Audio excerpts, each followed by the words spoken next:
Nigora Alisherovna Nurafshon shahridagi Prezident maktabining kimyo fani o'qituvchisiman. Yil o'qituvchisi 2026 tadbirida ishtirokchi bo'lib qatnashyapman. O'qituvchilarga berilayotgan imkoniyatlar hozirgi kunda juda ham yuqori va men shundan foydalangan holda o'zimni yil o'qituvchisi tanlovida sinab ko'rmoqchiman.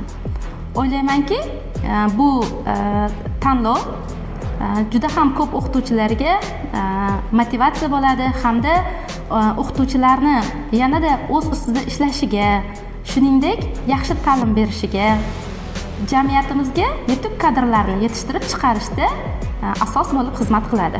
Yil o'qituvchisi 2026 tanlovining ikkinchi bosqichi juda ham shaffof bo'ldi. Barcha ishtirokchilarga o'zimni minnatdorchiligimni bildiraman va o'ylaymanki, bu tadbir har bitta o'qituvchi uchun motivatsiya va keng imkoniyatlar demakdir. Men Toshkent viloyati Nurafshon shahar 48-umumiy o'rta ta'lim maktabi o'zbek tili va adabiyot o'qituvchisi Erkinova Gulchehra Ibrohimovnaman. Bugun men yil o'qituvchisi tanlovining ikkinchi bosqichida o'zbek tili fanidan qatnashyapman.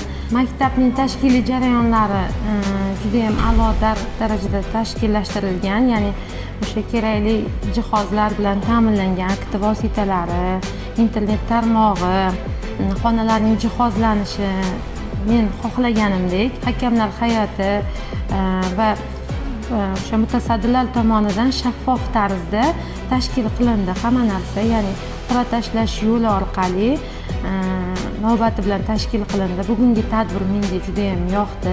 Yana ham keyingi safar bunaqa tadbirlar ko'p bo'lishini so'rab qolardim. Men Berdiyeva Munira Safarovna Toshkent viloyati Nurafshon shahar 32-umumta'lim maktabining ona tili va adabiyot fani o'qituvchisiman.